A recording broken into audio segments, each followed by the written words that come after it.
Childhood isn't easy for any of us, especially an awkward child like I was. But the downward spiral for me came when I didn't know how to confidently assert myself when I started to experience a lot of bullying. As the bullying continued, my temper got shorter, and I fought back, often physically, and then I fought first, eventually becoming the thing that I hated the most. At 14, I hit rock bottom. I picked a fight with the wrong guy, and he and his two friends sent me to the hospital with a damaged face and an even more damaged ego. In the hospital, I got an idea that changed my life, but not in the way that I expected. And the journey it has taken me on has helped me positively impact the lives of over 1,000 boys, girls, and young adults. I decided to start martial arts. My idea was just to become a better fighter, but what happened was so much more than that. There was one instructor in particular that I really looked up to, not just because he was physically skilled, but because he believed in me at a time when I had no belief in myself. And he helped me find an inner strength that I never knew I had. At 17, I got to become a teacher in training, and I was so excited to get to work with others the way that my instructor worked with me. And very soon after I started, I got a note from a parent. And the note was telling me how much of a positive role model I was to their child, and for thanking me for helping him find the confidence that they always wanted to see in him. It was life-changing to realize that I might actually be able to really impact the people that I work with, ignited a passion in me. And from that day forward, I knew that I was going to try to change as many lives as possible through the martial arts. 6 years later, I opened my own school right here in Natick with the mission to revolutionize the way the martial arts is taught while helping people become more mentally and physically fit to take on life's challenges. I wanted to create a place where people learn more than just kicks and punches, and I wanted to do my part to realize my dream. The dream that someday you will be able to tell a black belt not just by their physical skill, but by their mental strength. And it was a strength that I found tested very soon after opening my doors. As if opening a business isn't hard enough, I had just lost my mom to cancer. I was absolutely devastated. There were too many obstacles, the risk felt too great, and I really doubted that I had the emotional energy to make my dream come true. However, I remembered all the times that I overcame challenges that, at the time, felt insurmountable. And I saw the faces of teachers and parents and students that believed in me, and then I found that belief in myself. And the perseverance and resiliency that I developed through my training helped me find the self-confidence to push forward.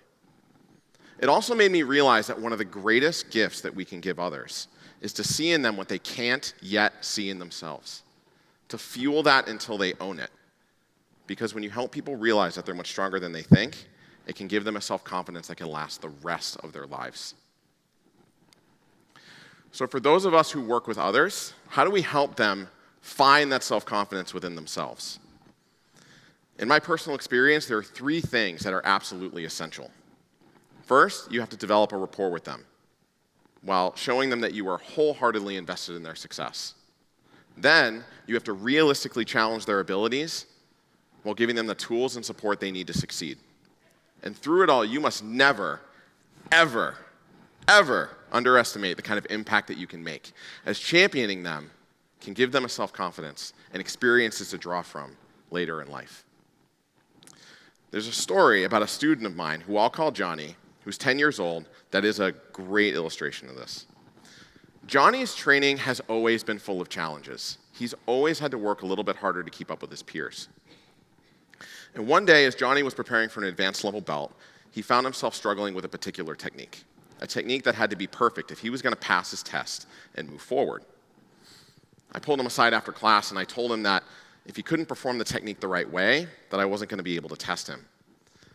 And as I was talking to him about strategies that I thought would help, I noticed this extremely discouraged look on his face. So I put my hand on his shoulder, I got down and I looked him right in the eyes and I just said, "Hey, I know you can do this." And he responded with a small smile, and he just said, "Thank you, sir." and he went home. A few days later, Johnny came back into the school, and I noticed that his posture and his attitude were different. He had this noticeable air of confidence about him. And when I called on him to perform the technique, I was blown away. Absolutely blown away. It was perfect. And I was excited, and he was excited, and I pulled him aside, and I told him how proud I was of him for really pushing through this challenge.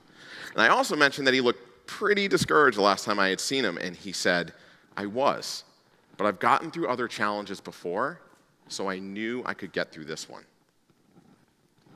You see, many people think the martial arts is just about hand-to-hand combat. But to me, becoming a black belt involves the study and practice of so much more. Things like compassion, kindness, teamwork, and understanding personal responsibility. And that is why, as my students continue to develop themselves, I encourage them to take the values that we practice every day on the mat out of the dojo and into the world. My two students, Brad and Owen, who've been with me since I started the school 10 years ago, are a great example of this. For the last 3 years, these two teenagers have accompanied me on our school's yearly community restoration event, where we partner with other martial arts school owners from around the country and donate our time to help rebuild a community in need. The first year, it was just the three of us from my school that participated. And while Brad and Owen were really excited about the idea of giving back, you could tell that they were very unsure of how much they could actually contribute. And I told them that no matter what the challenge, no matter what task they were given, to just ask themselves, what would a black belt do? And if they did that, it would guide them in the right direction. Even though they were two of the youngest people at the event, their maturity, work ethic, and willingness to contribute exemplified how the martial arts training can show up in the world. They were looked to as leaders. And you could tell that when they left there, they really felt like they had made an impact. When we got back to my school, their passion and excitement over the event created such a buzz amongst the other teens that we have now more than quadrupled the amount of young people that go down to donate their time for a community in need. As we were flying back last year, Brad and Owen told me how amazing it has been for them to see their long-term impact on the community, and that they understand now how their efforts can go a long way in making this world a better place. It's these stories, and many more like them, that show the importance of a place, for young people especially, to be challenged and find their own strength. They demonstrate the power of long-term mentorship and creating a community of support around the people that we care about. And they are why I am inspired every day to keep pushing towards my dream of changing the world one black belt at a time. While I believe that the martial arts training is an amazing vehicle for personal development, I know that there are opportunities all the time in many things that we do for us to realize our true potential. So I invite you to be in tune with the people that you interact with each day, because those teachable moments happen spontaneously, sometimes only for an instant, and the way we respond can have a profound effect on others for the rest of their lives.